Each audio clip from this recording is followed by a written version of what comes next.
आ रही है। और कोई मुद्दा है नहीं, जो मुद्दा ये सब अपोजिट पार्टी जो भटकाने का कार्य कर रहे हैं, कोई मुद्दा ही नहीं है उनमें, उन मुद्दों में कोई दम ही नहीं है। यही कहता था ना, 1000 कट्स करेंगे भारत की, क्योंकि हम भारत से जो है युद्ध नहीं जीत सकते हैं। कन्वेंशनल वार में भारत से हम नहीं जीत सकते हैं। परमाणु बम की धमकी देता था, नहीं देता था। मोदी ने कहा नहीं, कोई परमाणु बम नहीं।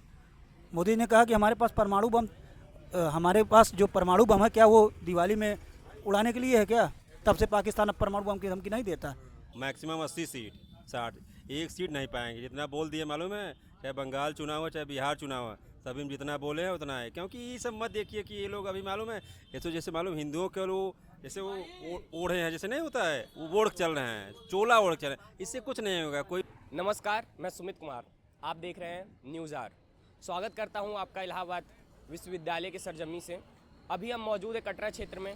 यहां पे लोगों से जुड़ेंगे, बातें करेंगे और जानेंगे कि क्या राय है उनकी 2027 चुनाव को लेकर। आइए।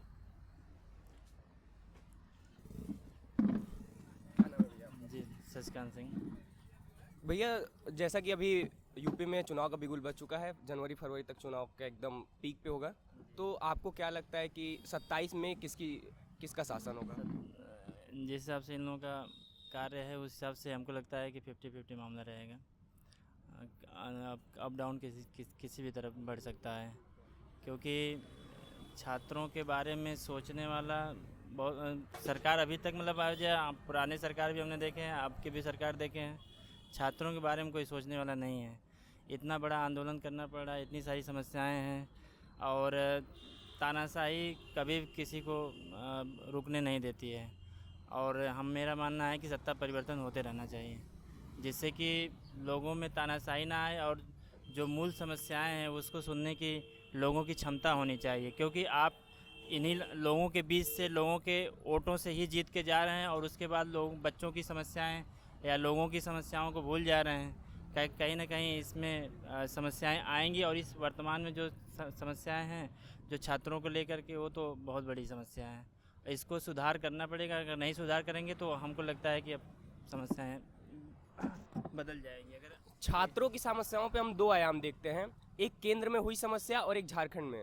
झारखंड में अभी मिली जुली सरकार है, वहाँ पे भी समस्याओं को सेम तरीके से निवारण हो रहा है, और केंद्र में भी। तो आपको क्या लगता है विपक्ष के आने से चीज़ें कैसे सुधर सकती हैं? आपसे एक बात कहा कि पहले की भी मैं सरकारों की बात कर रहा हूँ, और अब की भी सरकार में, अभी तक के सरकारों में देखा हूँ कि छात्रों की जब बातें आती है तो कभी भी छात्रों के पक्ष में बहुत कम सरकारें रहती हैं। इसीलिए मैं हर सरकार से कह रहा हूँ कि कहीं ना कहीं आप, चाहे झारखंड की बात हो चाहे केंद्र की बात हो, सरकार छात्रों की बात आपको सुननी चाहिए। आप जो है युवा की बात करते हैं और पढ़ने की बात, शिक्षा की को बढ़ावा देने की बात करते हैं, लेकिन जब शिक्षा और ले लिए, अगर मान लीजिए हम ग्रेजुएशन के पीएचडी की, अगर हमें रोज़गार ही नहीं मिलेगा तो हमको क्या शिक्षा लेने से फ़ायदा है। और कहीं ना कहीं करप्शन भी बहुत अधिक है। इस सरकार में थी, पहले भी थी, और इसमें सुधार बहुत अंदरूनी तरीके से करना पड़ेगा, और सरकार को इस पर सोचना पड़ेगा। क्योंकि हर जगह कहीं ना कहीं समस्याएं हैं, हर स्तर पे समस्याएं हैं। स्तर पे समस्याओं को सुधारना ही सबसे बड़ी जिम्मेदारी है। लोगों को भी थोड़ा इसमें वो सुधार करना चाहिए अपने में भी, कि हम तो किसी से आशा करते हैं, जैसे एक छोटी सी है कि मान लीजिए यहाँ कूड़ा है, फेंकना है, तो लोग फेंकते नहीं हैं। आप सोचिए कि आप डस्टबिन 10 तो लगाए हम, लेकिन कहीं ना कहीं हम उठा के हमको स्वयं फेंकना पड़ता है। जैसे हम काम करते हैं तो करना पड़ता है। तो कहीं ना कहीं छोटी छोटी चीज़ें जो है लोगों को भी ध्यान देना चाहिए। और कोई बात, लोगों की जागरूकता का मतलब विशेष ध्यान अभी देना चाहिए। एक चीज़ है जो अभी वर्तमान की सरकार बार बार कहती रहती है कि हमने गुंडा मुक्त राज्य बनाया। जैसे प्रयागराज का उदाहरण ले लीजिए, तो कहते हैं कि हमने अतीक का प्रतीक खत्म कर दिया है। इस विषय में आपकी क्या राय है? क्या प्रदेश गुंडा मुक्त और भय मुक्त और महिलाओं की सुरक्षा पे बहुत कार्य किया है, ऐसा सरकार कहती है? आपको इस विषय में क्या लगता है? देखिए, सुरक्षा सिर्फ सुरक्षा, मतलब मैं मान रहा हूँ यहाँ की इनकी सरकार में, इस क्षेत्र में चूँकि हम काम कर रहे हैं, तो पहले की समस्याएं भी देखें हमने और अभी की समस्याएं देखें हैं, तो थोड़ा सा रिलैक्स इनके सरकार में है। लेकिन देखिए, सिर्फ सुरक्षा कर देना, रोड बना देना, इससे जीवन यापन नहीं चलने वाला। कहीं ना कहीं आपको रोज़गार की तरफ देखना पड़ेगा। कहीं ना कहीं बच्चों के लिए मान लीजिए शिक्षा, अगर मान लीजिए इलाहाबाद भी, अगर आप इलाहाबाद की बात कर रहे हैं, तो इलाहाबाद में बच्चे हैं और बच्चों को क्या चाहिए? रोज़गार चाहिए। अब आप सड़क बना दें, सुरक्षा दे दें, उनसे बच्चों को क्या मतलब है। जब हम नौकरी पाएंगे तब हम अपने माता पिता के लिए यहाँ पे आए, अपने परिवार के लिए आए। जब जॉब ही नहीं पाएंगे तो मैं तो अपने परिवार की सुरक्षा कहाँ करूँगा भाई।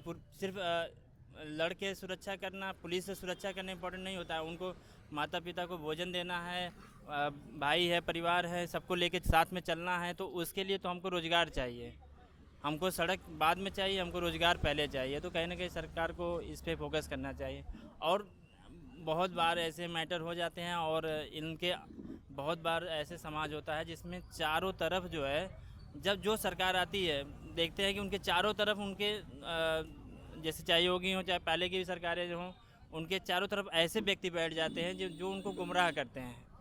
अब जैसे छात्र आंदोलन कर रहे हैं तो छात्र को नहीं ध्यान देके उसको अपोजिशन का बना देते हैं, जिससे कि सुनने वाला भी कहता है कि कहाँ से हम वो भी उनको भी कान भरा जाता है। जैसे आयोग का ही हम लोग आंदोलन कर रहे थे यहाँ पे, जब पेपर आउट हुआ था तो उसमें वहाँ पे बहुत दिन बाद, जैसे 10 दिन आंदोलन करने के बाद जाके छात्र मतलब वहाँ की सरकारें जागरूक ही नहीं है, छात्र हैं। इलाहाबाद में कौन है? इलाहाबाद में छात्र हैं। नेता बाद में है, छात्र ज़्यादा हैं। नेता होंगे 100 नेता होंगे, लेकिन छात्र जो हैं लाखों छात्र हैं। हो सकता है कि 10 लाख के आसपास यहाँ छात्र हैं। तो कम से कम इनकी बातों को ध्यान दीजिए, ना कि 10 लोगों की नेताओं की सुन के बातों के ध्यान रखिए। तो मैं तो यही कहूँगा कि इस छात्रों पे जो ध्यान दिया, मैंने 10 साल में यही ऑब्जर्व किया है कि छात्रों को जिसने ध्यान दिया है उसकी सरकार आई है। और इस पे बहुत सरकार को फोकस करना चाहिए, हर सरकार को। क्या अभी आप मतदाता हैं तो आप 27 में मत डालने जाएंगे, तो आपका विशेष मुद्दा होगा छात्र। इसको लेके आप किस पार्टी को कैपेबल समझते हैं कि पार्टी काम कर सकती है? जैसे कैपेबल में देखिए सभी कैपेबल होते हैं, बस आसपास के लोग अगर अच्छे मिल जाएं, जैसे हम काम कर रहे हैं, हमारे आसपास के लोग अच्छे मिल जाएं तो हम भी काम करने में अच्छे हो जाएंगे। सब लोग कैपेबल है, ऐसा नहीं कि यहाँ की पूर्व सरकार कैपेबल नहीं है और वर्तमान सरकार कैपेबल नहीं, लेकिन काम करने के लिए उनको खुद से वो ध्यान देना पड़ेगा। जो समस्याएं पहले थीं उसी समस्याओं को आप गिनाते मत रहिए।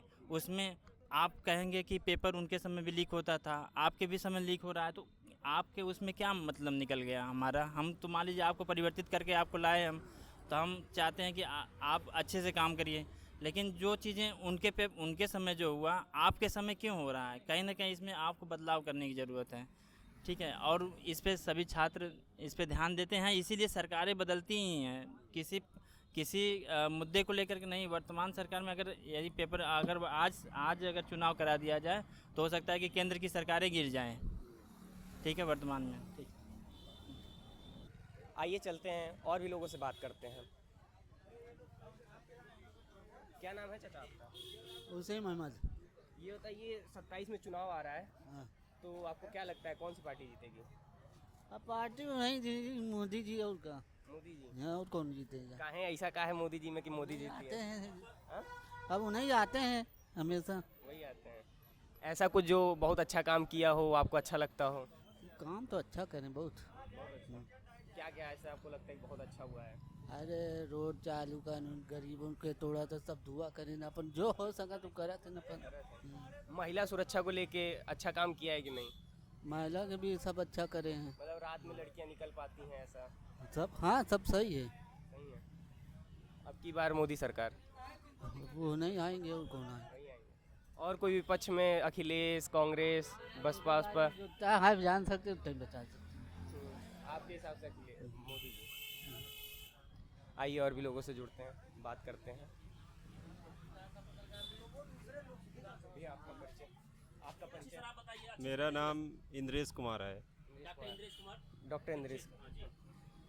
2027 में उत्तर प्रदेश में चुनाव हैं, तो चुनाव को लेके आपकी क्या राय है कि कौन सी पार्टी ने अच्छा काम किया है? क्या पक्ष बना रहेगा कि विपक्ष सत्ता पलट कर सकता है? चुनाव में बीजेपी शुरू से अच्छा कार्य कर रही है और हमेशा वही बीजेपी प्रेजेंट बहुमत में आ रही है। और कोई मुद्दा है नहीं, जो मुद्दा ये सब अपोजिट पार्टी जो भटकाने का कार्य कर रहे हैं, कोई मुद्दा ही नहीं है उन मुद्दों में, कोई दम ही नहीं है। ऐसे क्या कार्य हैं जो लगता है कि आपको बीजेपी ने बहुत अच्छे किए हैं? किन क्षेत्रों में बहुत अच्छा कार्य किया है? बीजेपी ने शिक्षा क्षेत्र में देखिए, और जैसे आधारभूत संरचना देखिए, सड़क देखिए, रेलवे देखिए, बाकी सभी क्षेत्रों में तो कार्य किया। किस क्षेत्र में नहीं किया है? जैसे विपक्ष अभी जो है तंज कस रहा था शिक्षा को लेके, जो जंतर मंतर पे हुआ, विपक्ष मालूम है, शिक्षा के विषय में अपने कार्यकाल में देखे ना कि वो शिक्षा के लिए क्या कर रहे थे। बीजेपी पे देखिए कम से कम मालूम है 5 लाख भर्तियां हुई हैं, 5 लाख भर्तियां हुई हैं, चाहे टीजीटी हो, चाहे पीटी हो, चाहे पुलिस हो, चाहे दरोगा हो, और चाहे उत्तर प्रदेश जो अधीनस्थ सेवा चयन आयोग है वहाँ से कम 5 लाख भर्तियाँ हुई हैं। और अभी मालूम है अभी टीजीटी पीटी आने वाला है, और अभी फिर दरोगा की वैकेंसी आएगी, फिर पुलिस की आएगी, फिर एलटीए, सब तो आ रही है शिक्षा क्षेत्र में वैकेंसी। साथ ही में सरकार कहती है कि उन्होंने गुंडा राज का दमन किया है। इस विषय में आपकी क्या राय है? क्या गुंडा राज समाप्त हुआ है? और क्या, बीजेपी सपा कार्यकाल में देखिए, सपा कार्यकाल मालूम है किसी एक विशेष जात का केवल वर्चस्व था, केवल एक विशेष जात, कहीं भी देखिए, और उन्हीं का वर्चस्व था, इसीलिए वो कहीं भी जाते थे अपना अराजकता दिखाई देते थे, इसीलिए उसको गुंडा राज कहा जाता। और बीजेपी आए तो ऐसा कुछ नहीं है, जैसे बीजेपी में लोग मानते हैं कि हाँ ठाकुरों का वर्चस्व, तो ऐसा कुछ नहीं है। सभी लोगों का मतलब सभी जाति का, सभी का मतलब समान अधिकार है, ऐसा कुछ नहीं है। और गुंडा राज का समापन हुआ, सही तो है। ऐसे कोई 3 क्षेत्र जिसमें लगता है आपको बीजेपी ने सबसे अच्छा कार्य किया है? बीजेपी अब जैसे आधारभूत संरचना, जैसे देखिए सड़क उड़क है, और जो बुनियादी जो मजबूती है उसमें बीजेपी ने अच्छा कार्य किया है। और शिक्षा क्षेत्र में मान लीजिए अब चुनाव है लेकिन पहले से अच्छा कार्य कर रही है, यही सब है कार्य। धन्यवाद। और भी लोगों से बात करते हैं। भैया आपका परिचय? शैलेश प्रताप सिंह। 27 में चुनाव के लेके आपको वोट देना है, मत देना है अपना, तो आप किस आधार पे और किस पार्टी को अपना मत देना चाहेंगे? भारतीय जनता पार्टी स्पष्ट बहुमत के साथ आ रही है, उसी को हम सपोर्ट भी करेंगे। किन विषयों को मद्देनजर रखते हुए आप बीजेपी को वोट देते हैं? क्या उम्मीद है आपकी इस पार्टी से? न्यायप्रियता उनकी, शिक्षा के क्षेत्र में उनके कार्य, लोक प्रशासन इत्यादि सारे कार्य हैं जो बीजेपी को स्पष्ट बहुमत लाने की कोशिश करेंगे। आप यहीं इलाहाबाद क्षेत्र से हैं? नहीं, मैं प्रतापगढ़। प्रतापगढ़। तो कब से रह रहे हैं इलाहाबाद में? इलाहाबाद 2012 से। तो आप लगभग 14 सालों से रह रहे हैं यहाँ पे, और बीजेपी तो 10 ही साल से है अभी। तो आपने महाकुंभ देखा होगा, महाकुंभ की व्यवस्थाएं कैसी थी? इस पर बढ़िया व्यवस्था थी। हमने तो सपा का कभी कार्यकाल देखा है जिसमें केवल एक जाति को विशेष महत्व दिया जाता था, चाहे किसी भी क्षेत्र में हो, चाहे किसी जगह वैकेंसी की नियुक्ति हो, वहाँ भी किसी आयोग के अध्यक्ष को नियुक्त करना, वहाँ भी यादव ही नियुक्त होता था। हमने तो वो भी कार्यकाल देखा है। कोई दूसरी जात का सवर्ण आदमी चला जाए उसकी सुनवाई नहीं होती थी, कोई यादव चला जाता था उसकी थाने क्षेत्र में सुनवाई होती थी। प्रशासनिक तौर पे और ज़मीनी स्तर पे देखा जाए तो बीजेपी ने बहुत खुल के और धर्म के आधारभूत संरचना तो आप देख ही रहे हैं, पूरे देश में सड़क की जो व्यवस्था है बीजेपी से अच्छा कोई कार्य किया नहीं, इसमें नितिन गडकरी का उल्लेखनीय कार्य है। ये पूरा देश, विपक्ष भी कहता है इस बात को, विपक्ष भी मानता है कि नितिन गडकरी ने बहुत बढ़िया काम किया है। बाकी अन्य क्षेत्रों में हिंदू धर्म की रक्षा के लिए भी उन्होंने बहुत अच्छा काम किया है। और उसके बाद बीजेपी ने एक जो काम किया, जो भारत की जो है विदेश नीति में, जो विदेशों में भारत का वर्चस्व बढ़ा है, इसमें बीजेपी का बहुत बड़ा काम है। भारत पहले कभी भारत से बाहर घुसकर किसी पे हमला नहीं करता था, लेकिन मोदी जी के आने के बाद 3 से 4 सर्जिकल स्ट्राइक हुई। हम अब पाकिस्तान को घुसकर मारते हैं। आप देखिए, अब आतंकी घटना करने की उनकी हिम्मत नहीं होती है। पुलवामा के बाद वो कैसे भागते भागते अमेरिका के पास गए कि हमको जो है सीज फायर चाहिए। वहाँ के डीजीएमओ का फ़ोन आया यहाँ के डीजीएमओ के पास, तब भारत ने समझौता किया। 11 एयरफील्ड हमने उड़ा दिए, 200 से ज़्यादा आतंकवादी मार दिए। पहले पाकिस्तान यही कहता था ना, 1000 कट्स करेंगे भारत के, क्योंकि हम भारत से जो है युद्ध नहीं जीत सकते हैं। कन्वेंशनल वार में भारत से हम नहीं जीत सकते हैं। परमाणु बम की धमकी देता था, नहीं देता था। मोदी ने कहा नहीं, कोई परमाणु बम नहीं। मोदी ने कहा कि हमारे पास परमाणु बम, हमारे पास जो परमाणु बम है क्या वो दिवाली में उड़ाने के लिए है क्या? तब से पाकिस्तान अब परमाणु बम की धमकी नहीं देता। रोज़ अभी 14 अगस्त को धमकी दे रहा था। 1.5 साल से सिंधु जल समझौता भारत ने स्थगित किया। उनकी हिम्मत नहीं है एक बूंद पानी ले ले भारत से, लेके दिखा दें। अमेरिका से अभी तक व्यापार समझौता नहीं हुआ है। पहले हम अमेरिका के आगे लेट जाते थे। 1.5 साल से हो गया जब से ट्रंप शासन काल आया, भारत ने अभी समझौता नहीं किया। क्यों? क्योंकि वो कृषि क्षेत्र में अपने व्यापार को भारत के लिए खोलना चाहता है, लेकिन भारत कहता है ये हमारा आधारभूत है, हम इसको नहीं खोल सकते हैं। नहीं खोला उसने। आप कहीं भी देख लीजिए, ऑस्ट्रेलिया से पहली बार भारत यूरेनियम कोई नहीं देश देता है, क्योंकि वो परमाणु बम के लिए इस्तेमाल होता है। ऑस्ट्रेलिया से यूरेनियम भी हम ले रहे हैं, कनाडा से भी ले रहे हैं। अब जियो पॉलिटिक्स क्षेत्र में देखिए भारत कितना अच्छा कर रहा है।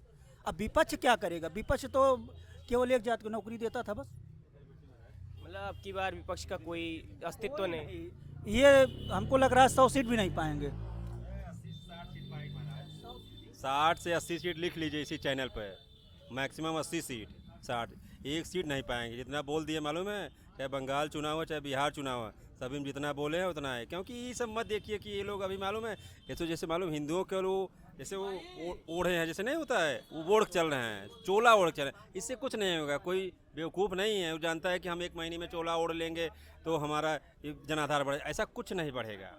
ये सब मुद्रा मालूम है क्षेत्रवाद पर होता है। जिस क्षेत्र में जैसा कैंडिडेट होगा, जैसा करेगा, वहाँ वैसा वोट मिलेगा, ये भी जान लीजिए। चलिए, धन्यवाद जुड़े रहने के लिए। मैं सुमित कुमार, कैमरामैन ध्रुव कुमार के साथ आप देख रहे हैं न्यूज़ आर।